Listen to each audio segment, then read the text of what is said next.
Hello, good morning to everyone. तो कैसे हो आप सभी लोग? उम्मीद करता हूँ अच्छे होंगे, अच्छे से अपनी तैयारी कर रहे होंगे और ज़बरदस्त तरीके से अपना रिवीजन भी कर रहे होंगे। ठीक है, तो हमने सीरीज स्टार्ट की थी, आप सभी जानते हैं, पटवारी स्पेशल। जो भी आपका एग्ज़ाम होता है पटवारी का, उसमें हिंदी का बहुत बड़ा रोल रहता है।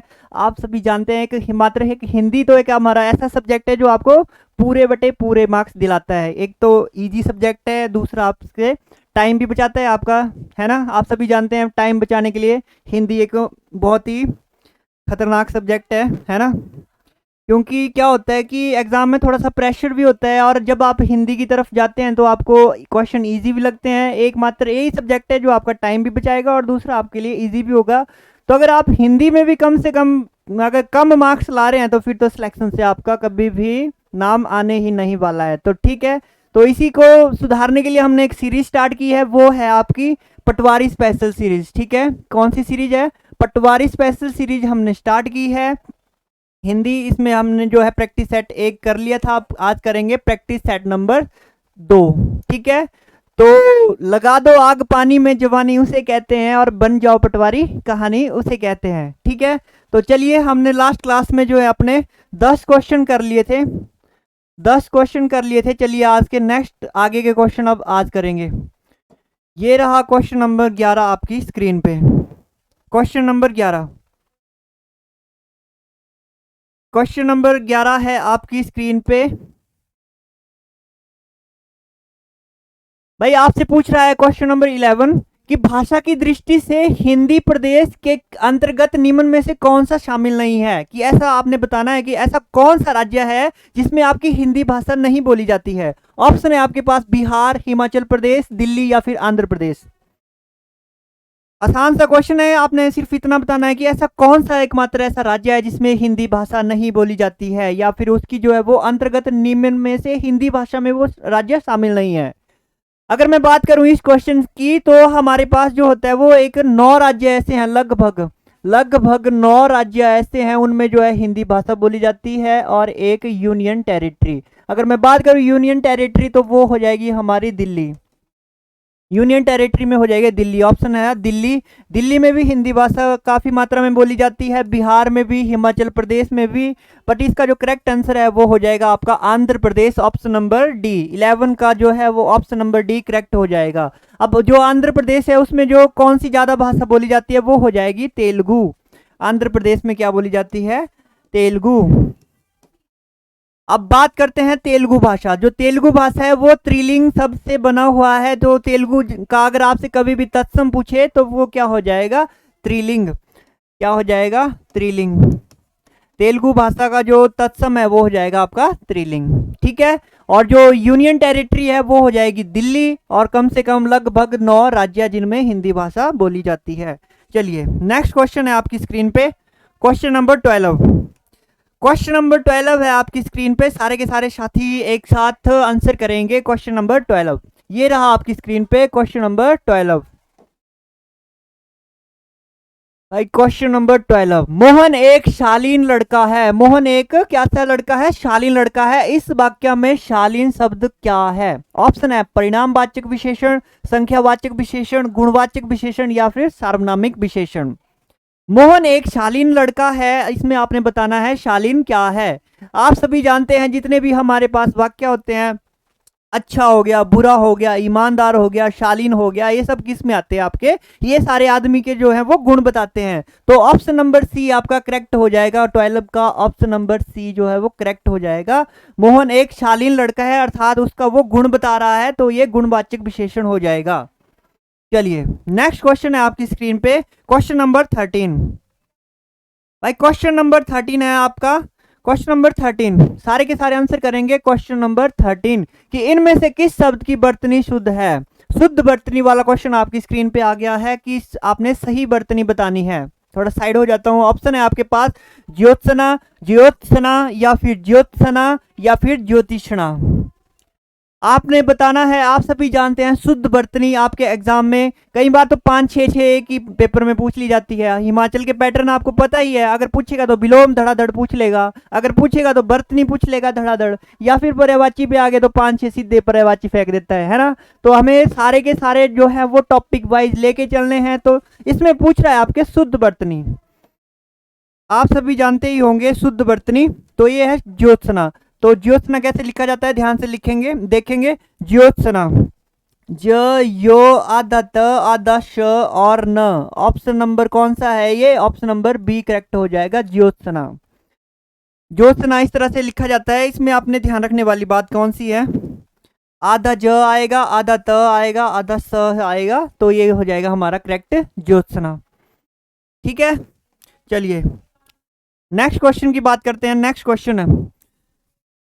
क्वेश्चन है आपकी स्क्रीन पे क्वेश्चन नंबर 14। क्वेश्चन नंबर 14 सारे के सारे आंसर करेंगे एक साथ। क्वेश्चन नंबर 14, क्वेश्चन नंबर 14 है हर रोज में कौन सा समास है। समास पूछ रहा है आपसे कि हर रोज में कौन सा समास है, अव्ययीभाव समास, तत्पुरुष समास, द्वंद्व समास या फिर बहुब्रीहि समास।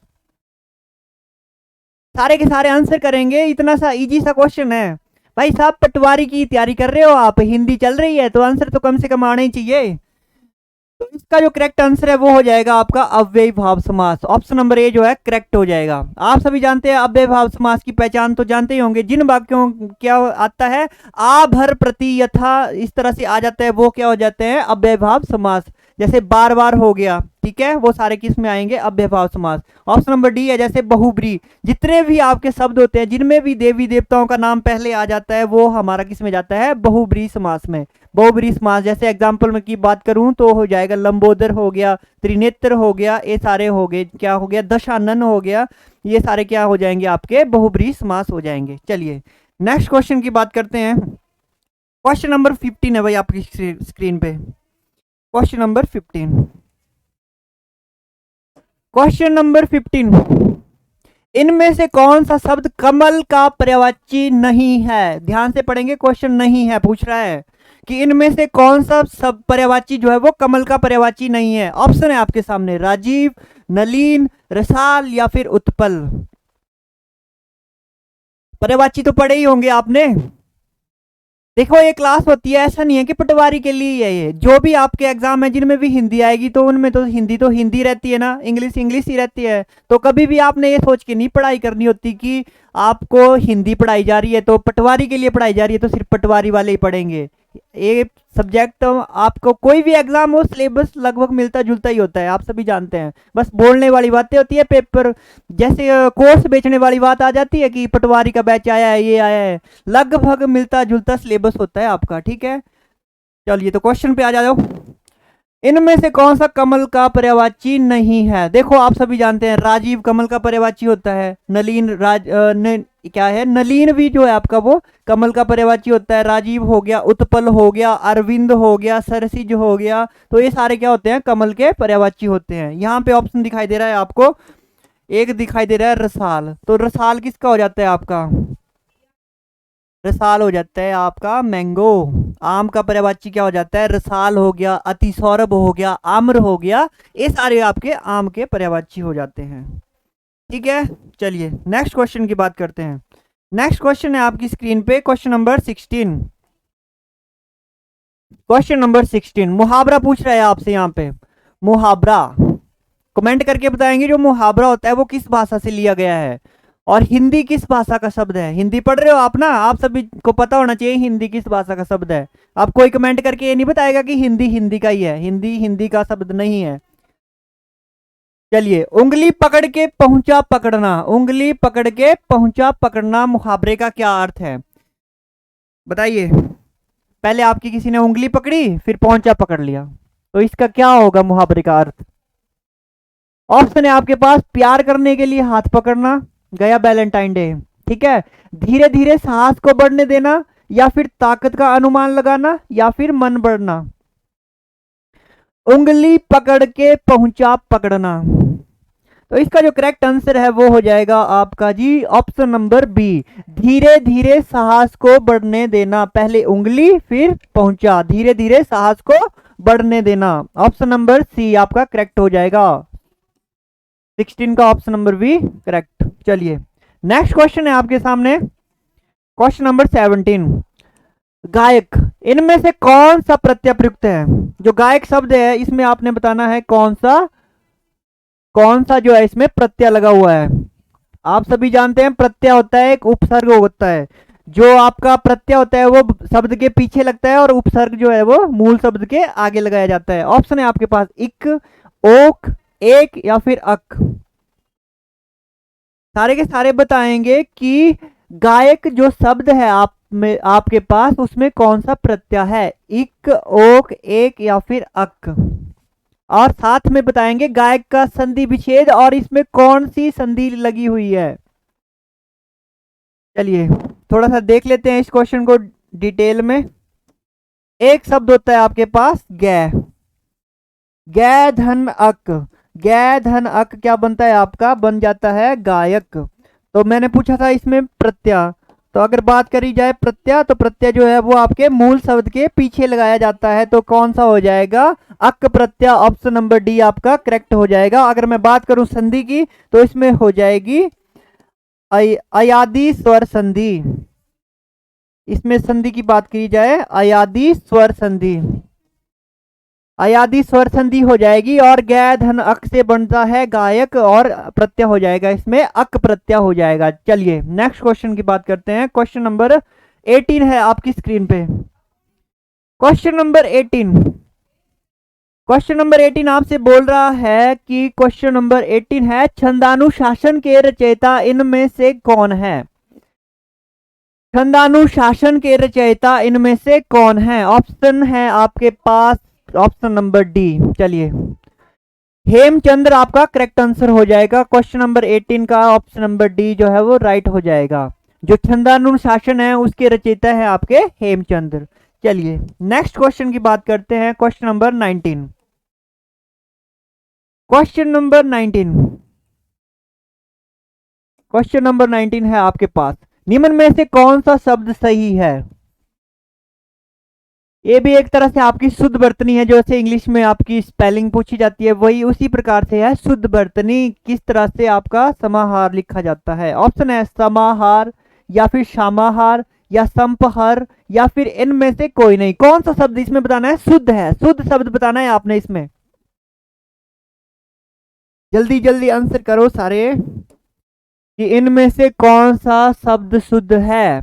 शुद्ध, शुद्ध मतलब शुद्ध, अशुद्ध नहीं, शुद्ध। आधे इसमें अशुद्ध है, आपने बताना है शुद्ध। एक होता है शुद्ध देसी घी, एक होता है मिलावट वाला, तो उस तरह से शुद्ध वाला बताना है आपने, है ना। शुद्ध आ गया शुद्ध, तो शुद्ध का हो जाएगा आपका ऑप्शन नंबर ए समाहार। समाहार जो है ऑप्शन नंबर ए करेक्ट हो जाएगा। 19 का ऑप्शन नंबर ए जो है वो आपका राइट आंसर है। चलिए जी, चलिए नेक्स्ट क्वेश्चन है आपकी स्क्रीन पे, लास्ट क्वेश्चन है आपका, इनमें से आगे नाथ न पीछे पगहा लोकोक्ति का क्या अर्थ है? लोकोक्ति और मुहावरे आपसे पूछे जाते हैं, इसमें लोकोक्ति बतानी है आगे नाथ न पीछे पगहा, आगे नाथ न पीछे पगहा, लोकोक्ति का क्या अर्थ, क्या कौन सी है इसमें? ऑप्शन की बात करते हैं, जिम्मेदार व्यक्ति का होना, अत्यंत गरीब होना, पशुविहीन होना या फिर किसी तरह की जिम्मेदारी का ना होना। आगे नाथ न पीछे पगाहा लोकोक्ति, लोकोक्ति सुनी होगी आपने कि आगे नाथ न पीछे पगाहा, तो इसका जो राइट आंसर है वो हो जाएगा आपका ऑप्शन नंबर डी, किसी तरह की जिम्मेदारी का ना होना। जैसे कोई व्यक्ति होता है ना जिसके पास कोई भी जिम्मेदारी नहीं होती, तो आगे नाथ न पीछे पगाहा। तो ये था हमारा आज का सिंपल सा सेशन। उम्मीद करता हूँ आपको अच्छी लगी होगी वीडियो। आपके एग्जाम में आने वाले सभी एग्जाम के लिए हेल्पफुल देने वाली है ये वीडियो। मतलब जितने भी आपके एग्जाम होते हैं हिंदी का काफ़ी रोल रहता है, आप सभी जानते हैं। तो अगर वीडियो अच्छी लगी होगी तो अच्छा सा कमेंट करें, चैनल को लाइक भी करें, शेयर भी करें और सब्सक्राइब भी करें। तो मिलते हैं नेक्स्ट वीडियो में, तब तक के लिए धन्यवाद। Thank you so much.